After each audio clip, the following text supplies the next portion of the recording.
Bukan Untukmu, chapter 75, Cinta Membuat Orang Menjadi Bodoh. Pagi harinya, Sena terbangun dengan mata yang sembab, karena hampir semalaman ia menangis.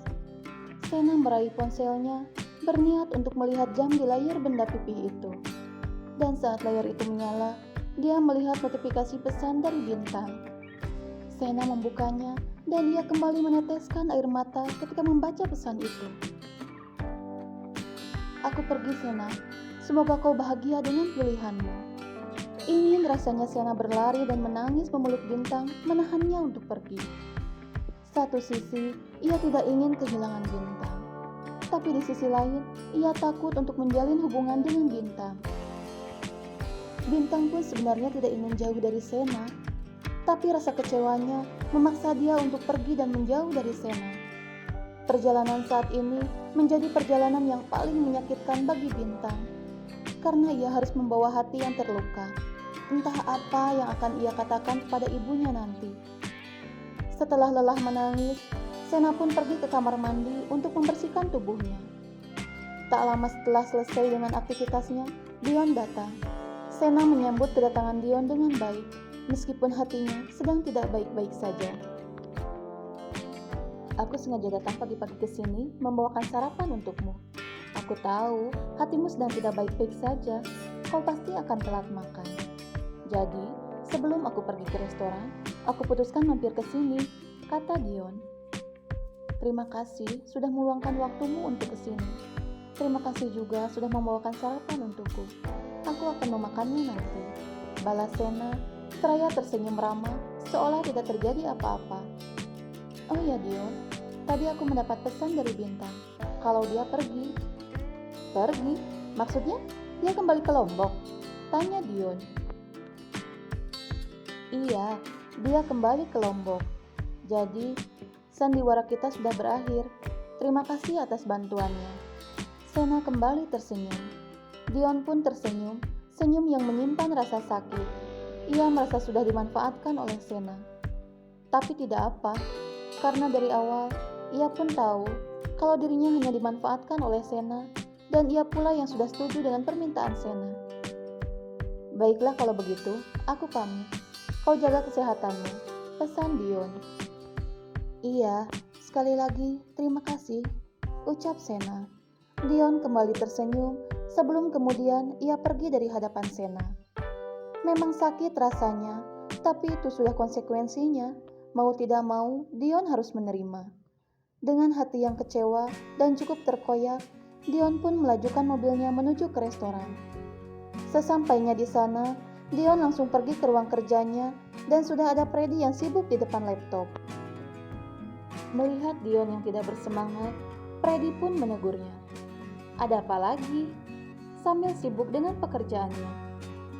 Terkadang, cinta itu membuat orang bodoh ya, kata Dion, lalu tersenyum getir, menertawakan kebodohan dirinya sendiri. Ya seperti itulah, makanya aku tidak ingin jatuh cinta, karena aku tidak mau bodoh, sambung Freddy. Katakan, apa yang membuatmu bodoh? Tanyanya. Sena mencintai Bintang, tapi dia kecewa karena Bintang sudah membohonginya.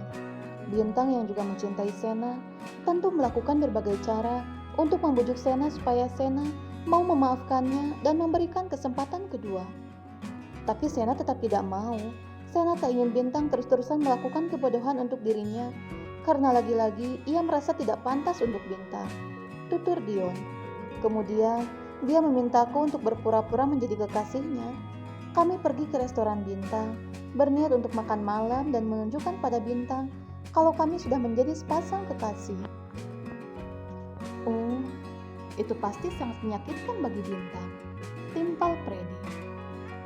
Ya bukan hanya Bintang yang tersakiti, tapi juga Sena sendiri, dan juga bagi diriku, karena peranku di sana tidaklah nyata. Aku hanya dimanfaatkan oleh Sena, aku hanya dijadikan badut olehnya. Lalu, apa kau marah pada Sena? Tanya Freddy yang sejenak menunda pekerjaannya. Dion menggeleng. Tidak, aku tidak marah padanya, karena aku sendiri yang menyetujuinya. Sena tidak memaksa. Aku pikir Kepura-puraan itu akan berlangsung lama, sehingga dengan jalan itu aku bisa perlahan mendapatkan hati Sena. Tapi ternyata Bintang yang sudah sangat hancur hatinya memutuskan untuk kembali dan Sena mengakhiri sandiwaranya denganku. Layaknya sebuah pepatah, habis manis sepah dibuang, itulah kebodohan cinta. Aku rela menjadi badut demi wanita yang aku cintai. Aku rela dimanfaatkan demi wanita yang aku cintai. Tapi semua yang sudah aku lakukan bukanlah paksaan dari Sena, melainkan aku sendiri yang menginginkannya. Jadi, tidak adil kalau aku menyalahkan Sena atas apa yang aku rasakan saat ini. Mencintainya adalah pilihanku, terluka olehnya adalah risikoku. Mau tidak mau, aku harus menerimanya. Freddy tersenyum mendengar kalimat bijak yang dikatakan oleh sahabatnya itu. Sudahlah, sekarang lupakan Sena. Jangan pernah mengejar sesuatu yang bukan milikmu. Jangan pernah mengejar seseorang yang tidak menginginkanmu. Masih banyak wanita lain yang pantas kau cintai. Freddy memberi semangat kepada Dion. Ia tidak ingin Dion sampai terpuruk karena hatinya yang terluka.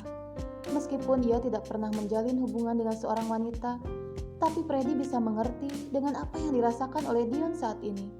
Bangkit dari rasa sakit bukanlah hal mudah. Menghapus nama yang sudah tertulis di dalam hati juga bukan hal mudah. Butuh waktu yang tidak sebentar. Iya, kau benar. Tapi untuk melupakan semua itu, aku butuh hiburan. Nanti malam, temani aku ke klub. Aku ingin menghibur diriku. Hei, tidak bisakah kau mencari hiburan yang positif saja? Sela Freddy yang tidak setuju dengan cara Dion yang memilih jalan yang salah untuk melupakan Sena dan segala perasaannya. Ya sudah, kalau kau tidak mau menemaniku, aku akan pergi sendiri, kata Dion. Baiklah, aku akan menemanimu. Dengan terpaksa, Freddy pun mengiyakan. Setelah menyelesaikan pekerjaannya, Freddy bergegas pergi ke dapur. Sedangkan Dion masih betah duduk merenung di kursi putarnya.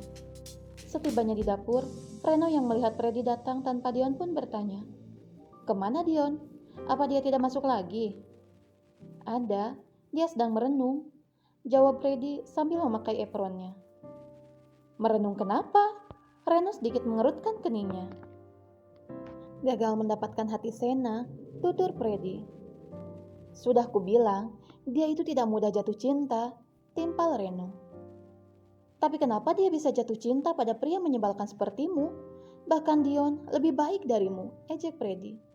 "Entahlah, aku juga tidak mengerti kenapa Sena bisa jatuh cinta kepadaku. Padahal, aku tidak pernah melakukan apa-apa untuknya. Aku hanya menyakiti dan memanfaatkannya saja." Memang benar, cinta itu membuat orang menjadi bodoh. Begitu juga dengan Sena, yang menjadi bodoh karena mencintai pria sepertimu, timpal Freddy. "Ya, begitulah," sambung Reno. Sementara kedua sahabatnya sedang sibuk membicarakan dirinya, Dion masih meratapi nasibnya yang sudah gagal mendapatkan hati Sena. Begitu hebatnya dia, menyakiti dua hati sekaligus. Sebenarnya, pria seperti apa yang kau cari, Sena? Apakah pria seperti Reno yang hanya menyakiti dan memanfaatkan? Aku benar-benar bingung. Kau menyanyiakan orang yang benar-benar mencintaimu, tapi kau bisa mencintai orang yang menyanyiakan dan menyakitimu. Sungguh aneh.